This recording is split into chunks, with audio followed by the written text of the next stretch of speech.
Why would you want a Delaware corporation? One big reason, and only one reason. You're going to get funded by a true venture capitalist. Not an angel investor, not friends and family, not strategic investors. They generally don't care. For complicated tax reasons that have nothing to do with you or your company, don't worry about it.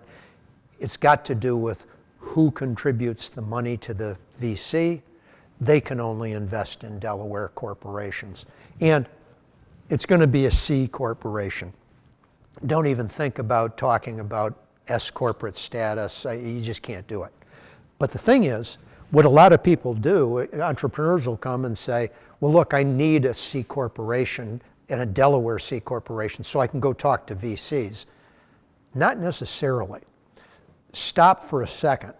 When you set up a Delaware C corporation, it doesn't actually cost more to set up than a California corporation. But if you live in California, which you probably do if you're here tonight, except for the Aussies, what's going to happen is you're going to have to register that Delaware corporation as a, believe it or not, foreign corporation with the California Secretary of State. What that means is you're now going to have to pay the California franchise tax to the California Secretary of State and, oops, the franchise tax to Delaware because you're a Delaware corporation. You're going to have to do all the corporate reporting to the state of Delaware and, oh gosh, also to the state of California. So to make a long story short, it winds up costing you about twice as much every year to have a Delaware corporation. So is that reason not to have one? No. But how about this for an idea?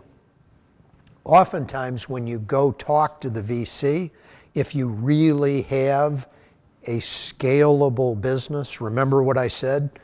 Start thinking about, is your business truly scalable? Is this truly something that a venture capitalist would invest in? If it is, oftentimes what you're better off doing as an entrepreneur, an early stage entrepreneur, go to the VC with your unregistered partnership. Go to the VC with your California LLC. Now, what they're going to say is, you know what, when we give you money, we're going to have to dissolve your, and you say, I know, we're going to dissolve my California LLC and we're going to reform a Delaware corporation, right? But the difference is you're going to do it with their money. You're going to need about somewhere between 15 and 35 different legal agreements. Each one of those legal agreements is going to have about 20 to 30 to 40 bullet points that are going to have to be negotiated. What's going to happen is that venture capitalist is simply going to turn to their captive law firm and say, we're going to pay you usually $25,000 to $35,000 to prepare all of those agreements. Well, what do you care? Use the venture capitalist's money to do it. So what I would say is, why go to all the expense of setting up this Delaware corporation on your own? Because if you're doing an early stage startup, you don't have $25,000 to pay me to do all your agreements. And frankly, you don't need them until you get the outside investment.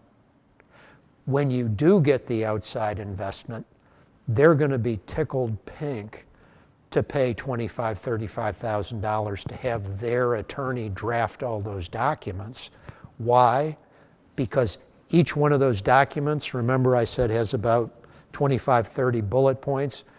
You can draft each one of those bullet points. They're like three-way switches. They favor the VC, they're neutral, they favor the entrepreneur.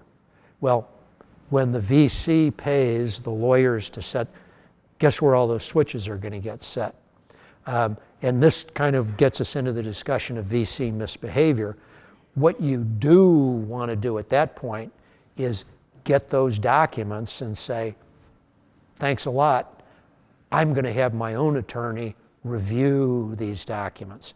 Now, you are going to have to pay for that, but it's much, much, much cheaper than the $25,000, $35,000 to set it all up. You can probably get it reviewed for $5,000.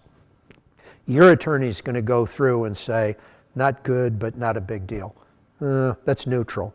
Oh God, no, you can't live with this. And he'll do what's called a red line. So the thing is, do you need a Delaware C corporation right now? I'd argue no. Save your money and let the funder pay.